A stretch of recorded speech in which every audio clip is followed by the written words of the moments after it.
안녕하십니까? 늦은 빛 성령을 강구하는 하늘숲 새벽 묵상 시간입니다.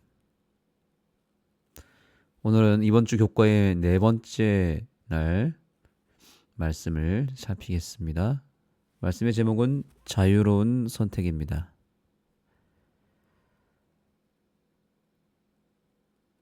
자, 지금 시대는 어떤 시대냐면 알곡과 가라지가 분명하게 구분되는 시기입니다.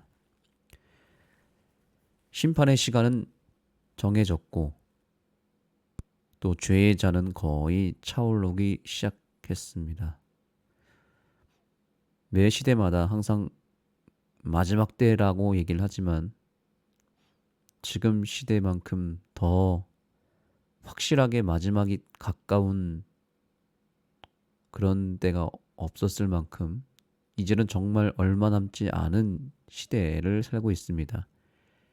이제 하나님의 심판이 집행되는 그 순간이 우리를 기다리고 있습니다.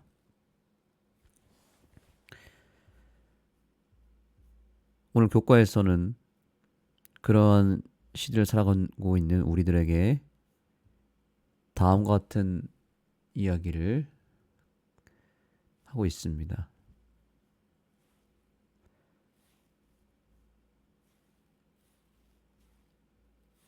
자, 여기 보겠습니다. 죄가 세상에 들어온 이후 중립은 없으며 하나님의 편에 서거나 그분을 대적하는 자리에 서는 것만 있을 뿐이다. 한쪽은 삶, 곧 영원한 생명에 이르고 또 다른 한쪽은 죽음, 영원한 멸망에 이르게 된다.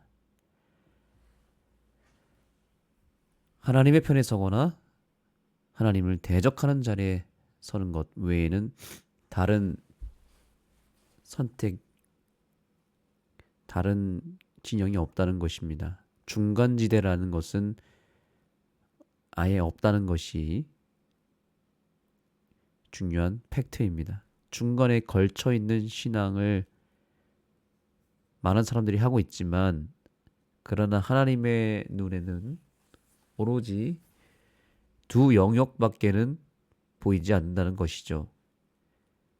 하나님은 오로지 두 영역만 존재할 뿐입니다. 하나님에게는. 그래서 이 영역은 무엇으로 결정이 될까요? 내가 어느 종교를 선택했느냐에 따라 결정될까요? 아니면 내가 어떤 교회를 선택했느냐에 따라 결정이 될까요?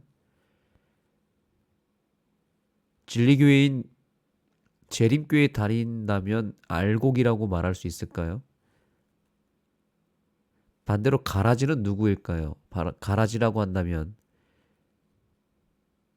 비재림교인, 비신자, 또 비그리스도인이라고 볼 수 있을까요? 결론은 우리가 선택한 종교 혹은 내가 선택한 교회에 의해서 알곡과 가라지가 정해지지 않는다는 것입니다. 그렇다면 어떻게 무엇으로 이 알곡과 가라지가 정해지는 것일까요? 자, 오늘 교훈의 말씀을 한번 읽어보겠습니다. 가나안 민족을 진멸하는 것은 악과 싸우는 대쟁투의 맥락에서 이해해야 한다. 그러나 그들이 순종하면서 살 수 있었고 또 특권을 얻는 자리라도 반역하면 제외되었다. 다시요. 이 가나안 민족과의 전쟁 속에서 한 가지를 꼭 살펴봐야 되는데 만약에 가나안 사람들이 순종한다면 뭐 할 수 있었다는 거예요? 살 수 있었다는 거예요. 구원받을 수 있었다는 거죠. 그러나 특권을 얻은 자, 바로 이스라엘 백성이죠. 특권을 얻은 자라도 반역하면 그곳에서 제외되었다는 것입니다. 구원이라고 하는 것은 절대로 혈통에 의해서 결정되는 것이 아닙니다. 절대로 구원이라고 하는 것은 어떤 집단에 소속되었다고 해서 주어지는 것이 아니고 또 집단적으로 구원이 임하는 것이 아닙니다. 오로지 각 개개인의 믿음의 분량에 따라서 결정되고 각 개인의 선택에 의해서 알곡과 가라지가 정해지는 것입니다. 그래서 이스라엘 백성이라고 해서 다 구원받지 못했고 또 반대로 이방인이라 할지라도 다 멸망당하지 않았습니다. 하나님은 각각의 사람들의 믿음을 일일이 살피신다는 사실을 기억해야 합니다.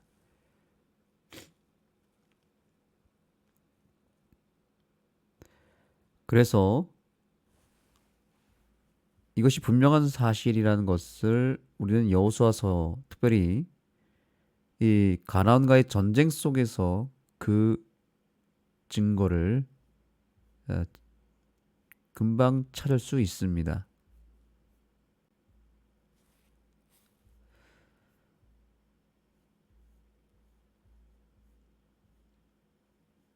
저기 보겠습니다. 하나님의 전쟁의 대상과 집행자 집단이 미리 정해져 있는 것처럼 보일 수 있지만 라합, 아간, 기본 사람들의 사례에서 볼 수 있듯이 한쪽에서 다른 쪽으로 이동할 가능성이 언제나 존재했다. 이 부분이 정말 우리에게 매우 중요한 인사이트를 줍니다. 한쪽에서 다른 쪽으로 이동할 가능성이 언제나 존재한다는 거죠. 이 말이 어떤 의미냐면 당시 가나안 족속 중에도 알곡이 분명히 있었다는 거예요. 또한 이스라엘 백성에도 가라지가 분명히 존재했다는 것이죠. 그래서 다른 한쪽에서 다른 한쪽으로 이동하는 일들이 벌어졌다는 거죠.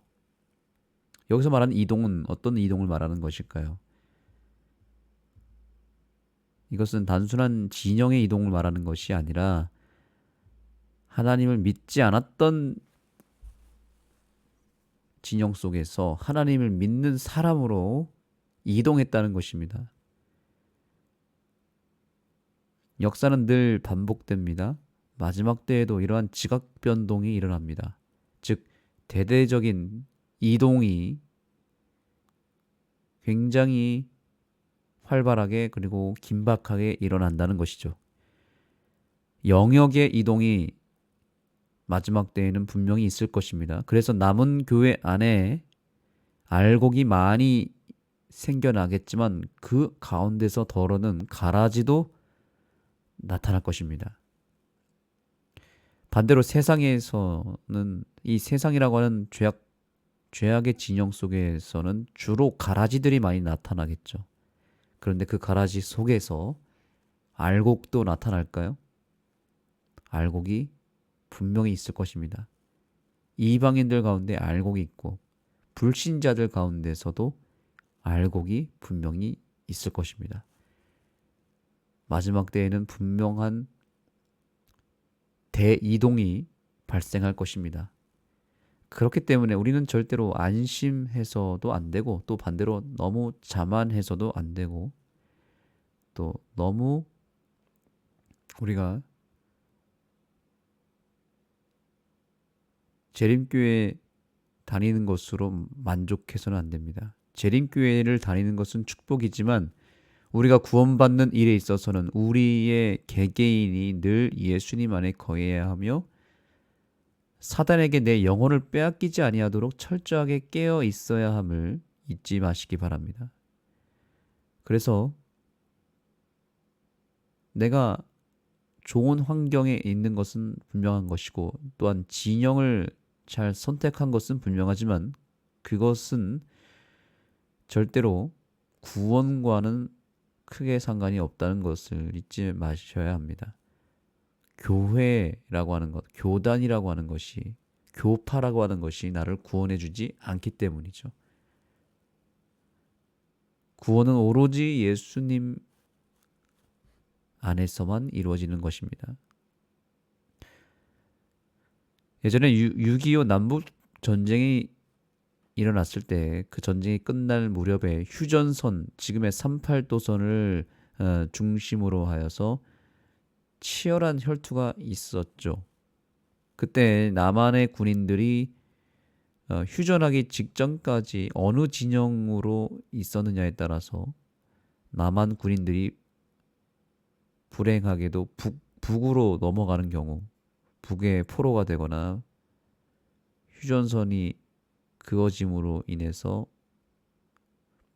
휴전하게 될 때 북쪽으로 넘어가게 되는 경우, 그런 비극이 있었고요. 또 반대로 북한군이 휴전선이 그어지는 그 순간에 남한으로 넘어오는 일도 벌어졌다고 합니다. 또한 강원도와 경기도 땅을 중심으로 해서 이 남과 북이 조금이라도 땅을 차지하려고 엄청난 이 혈투가 벌어졌습니다. 그래서 이 휴전 직전까지 수도 없이 변경이 되기도 합니다. 남한 땅이 되기도 하다가 북한 땅이 되기도 하면서 이 군사들의 그 치열한 전투에 의해서 그 휴전선 주변은 정말 엄청난 치열한 땅 싸움, 땅 뺏기 싸움이 있었습니다. 그래서 한쪽을 정복하면 다른 한쪽이 정복을 당하고, 또 다른 땅을 빼앗겼다 하더라도 다른 땅을 또 밀고 나가서 차지하는 그런 일들이 벌어졌죠. 개인적으로 아쉬운 것은 그때 금강산이라도 조금만 더 되찾았다면 더 좋았겠다는 생각을 했지만, 어, 이 금강산도 바로 그 휴전선 주변에 있었죠. 그래서 굉장히 그쪽이 치열한 쟁투가 벌어졌을 것입니다. 지금 하나님과 사단 사이에서 엄청난 대쟁투가 벌어지는 것인데, 지금이 바로 그러한 비슷한 상황입니다. 저와 여러분 한 사람 한 사람을 놓고 지금 하나님이 또 사단이 차지하기 위해서 엄청난 혈투를 벌이고 있습니다.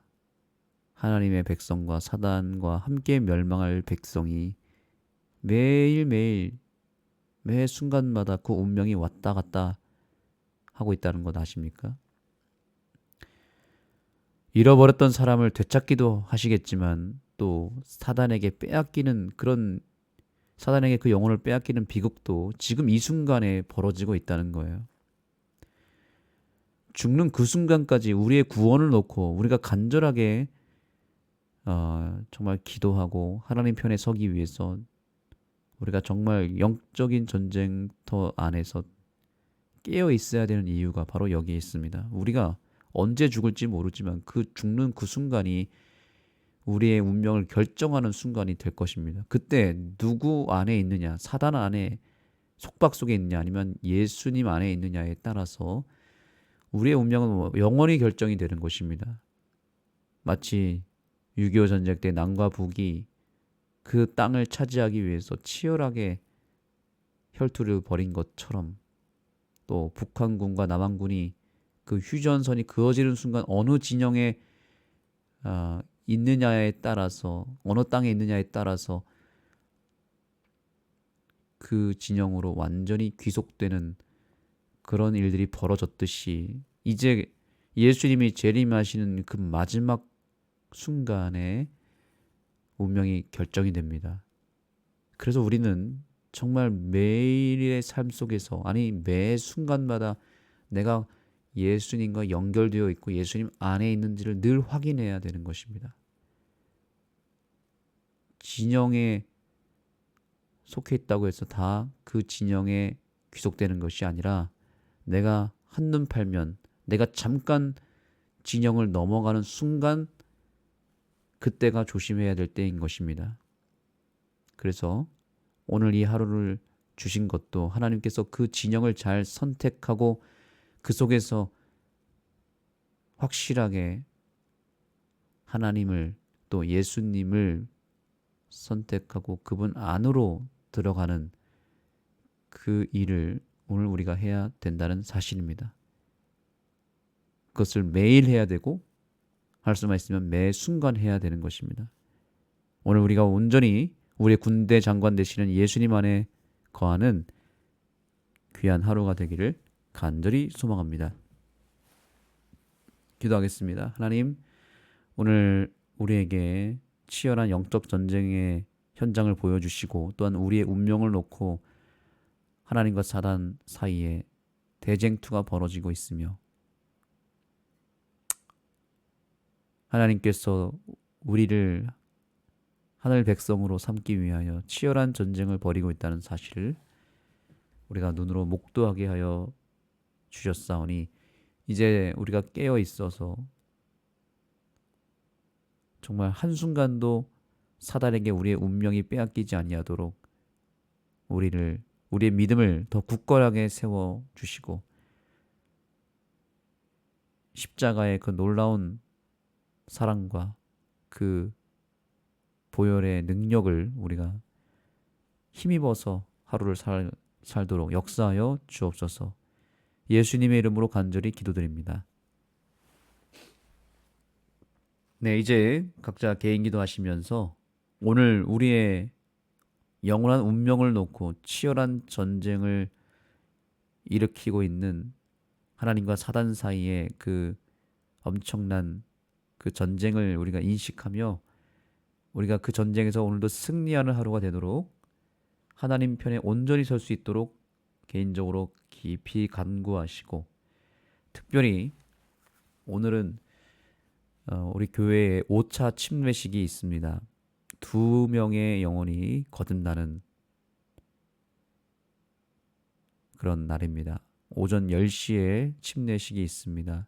이 침례식을 위해서 기도해 주시고 오늘 말씀처럼 그 두 사람의 운명이 오늘 침례식을 통해서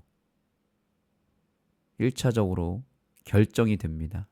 하나님 편에 완전히 서게 되는데 그 결정과 그 선택과 그 연결이 끊어지지 아니하고 계속 이어질 수 있도록 여러분께서 간구하시고 오늘 이 침례식을 통하여 침례받는 우리 권예아 성도와 또한 조윤선 성도가 그 믿음이 정말 깊이 잘 뿌리 내려질 수 있도록 기도해 주시면 감사하겠습니다. 여러분 각자의 기도 제목과 함께 기도하며 오늘 하루를 열도록 하겠습니다.